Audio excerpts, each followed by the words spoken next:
If you've clicked on this video, chances are you and maths have had a bit of a rocky relationship. Maybe you've sat through lessons feeling lost. Maybe you've stared at an exam paper wondering if it was written in a foreign language. Or maybe you just feel like your brain and numbers simply don't get along. First things first, you are not alone. Loads of people find maths tricky. If you've failed before, that just means you've had more practice at learning what doesn't work for you. And that's actually a superpower, because today, we're going to talk about what will work for you. Hey everyone, and welcome. Maths Hacks for GCSE Success, the angel on your shoulder guiding you through that number storm. Now, you might have heard the advice, just study harder. And while effort is important, it turns out just throwing more hours at something isn't always the answer. In fact, sometimes it's the opposite. Think about it. Have you ever spent hours trying to understand a topic only to feel more confused than when you started? Yeah, me too. Researchers, like those at Stanford University, have been looking into how we learn effectively. And guess what? It's not about the marathon study sessions. It's about focused, strategic bursts. They call it the 33-minute rule. We've kind of tweaked it just a bit. The idea comes from various productivity hacks, like the Pomodoro technique, which suggests breaking work into 25-minute chunks with short breaks. In the age of swipe and swipe again, increasingly people can only truly focus for a limited time before they need a break to let their brain consolidate information. We've considered this and come up with a 3-step segmented learning burst. 33-minute power plays. Here's how it works. Step 1, the warm-up. This should take about 2 to 3 minutes. Don't dive straight into the hardest stuff. Take a quick look at your notes from the last session. What did you cover? What are the key terms? Just get your brain ready. Step 2, the deep dive. This is your 25-minute power session. Pick one specific maths topic you want to tackle. Not algebra, geometry, and statistics all at once, just one. For example, finding the area of a rectangle or working with negative numbers.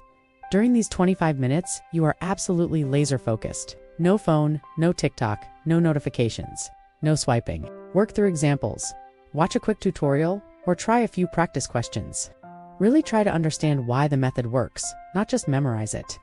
Studies show that active recall, trying to remember information without looking, is incredibly powerful. Step 3, the consolidation break.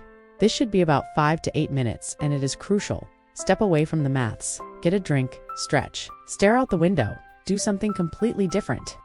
This short break isn't just to rest. It gives your brain time to process what you've just learned and move it from short-term to long-term memory. It's like your brain is filing away all the new information. Research from the University of California, San Diego suggests that taking short, frequent breaks can actually improve your concentration and overall productivity. So, you're not being lazy, you're being scientifically strategic. You might be thinking, but I need to learn so much, and you do. But breaking it down into small, manageable chunks makes it feel less overwhelming. Each 33-minute power play is a win. It builds confidence. And confidence, my friends, is half the battle in maths. Let's look at some stats. A study published in Learning and Instruction showed that students who used spaced, repetition, and focused study periods performed significantly better on tests than those who crammed. For GCSE Foundation, where understanding the core concepts is key, this approach is golden.